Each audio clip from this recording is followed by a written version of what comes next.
Hello everyone, welcome back to my channel. Today I am starting with the subject business ethics, and today we will discuss the topic teleological approach and deontological approach. So let's start. चलिए देखते हैं क्या है teleological approach. Teleology originated in the writings and ideas of Plato and then Aristotle.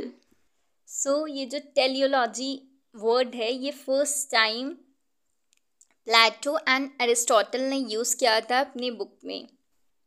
The term teleology comes from Greek word telos which means end, purpose or goal.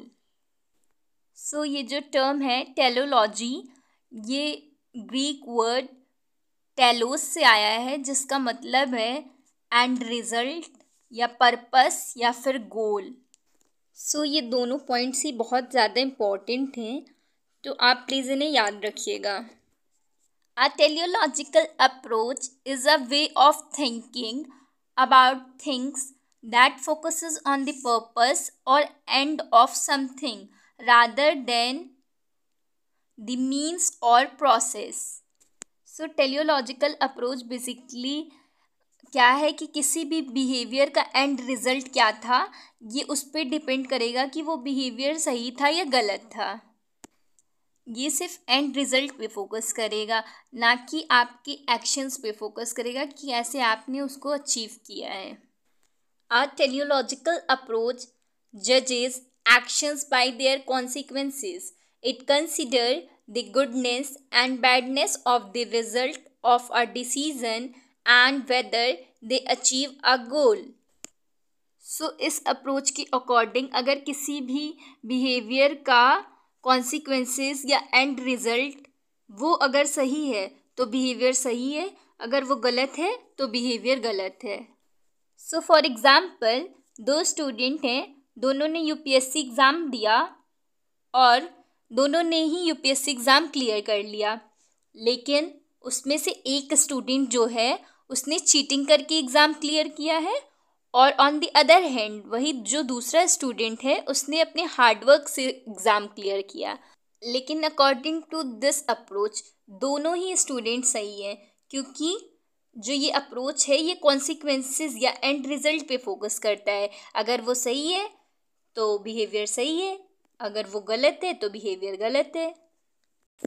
चलिए देखते हैं deontological approach क्या है.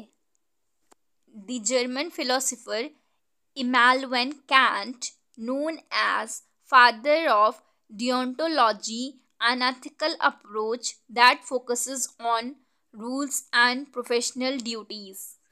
जो जर्मन फिलोसोफर हैं Emmanuel cantt, जिनको हम father of डिओंटोलॉजी भी बोलते हैं, इनके अकॉर्डिंग डिओंटोलॉजिकल अप्रोच फोकस करता है on rules and professional duties पे. मतलब कि ये जो अप्रोच है ये ड्यूटी बेस्ड एथिक्स पे बिलीव करता है.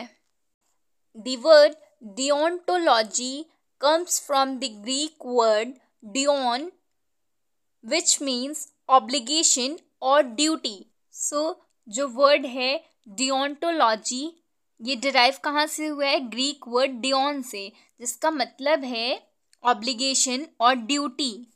बेसिकली ये फोकस करता है कि आपकी ड्यूटी क्या थी, आपने वो काम सही से किया है या नहीं किया है. एक्शन पे फोकस करता है, कॉन्सिक्वेंसेस या एंड रिजल्ट पे फोकस नहीं करता है. Deontological approach is an ethical theory that जजेस action based on a set of rules and intentions rather than the consequences of those actions. इस अप्रोच के अकॉर्डिंग मीन्स आपका इंटेंशन क्या था किसी भी काम को करने के पीछे, वो कैसा था, सही था या गलत था, उसके आउटकम या कॉन्सिक्वेंसेस या एंड रिजल्ट से मतलब नहीं है. अगर आपका एक्शन सही था तो आपका बिहेवियर सही है, अगर आपका एक्शन गलत था तो आपका बिहेवियर गलत है. जो मैंने टेलियोलॉजिकल अप्रोच में एग्जाम्पल दिया था वही यहाँ पे भी लेके समझ लेते हैं तो आपको अच्छे से समझ आएगा। सो फॉर एग्ज़ाम्पल, दो स्टूडेंट हैं, दोनों ने यूपीएससी एग्ज़ाम दिया और दोनों ने ही यूपीएससी एग्ज़ाम क्लियर कर लिया, लेकिन उसमें से एक स्टूडेंट था जिसने चीटिंग करके यूपीएससी एग्ज़ाम क्लियर किया। ऑन दी अदर हैंड, एक स्टूडेंट है जिसने हार्ड वर्क करके यूपीएससी एग्ज़ाम क्लियर किया।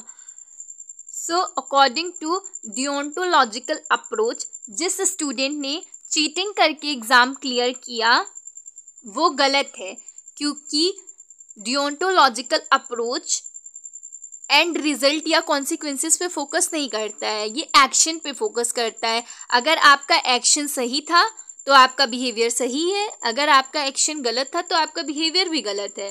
सो अकॉर्डिंग टू डियोंटोलॉजिकल अप्रोच, जो सेकेंड स्टूडेंट था जिसने हार्डवर्क से अपना एग्ज़ाम क्लियर किया वो सही है, क्योंकि उसका एक्शन सही था।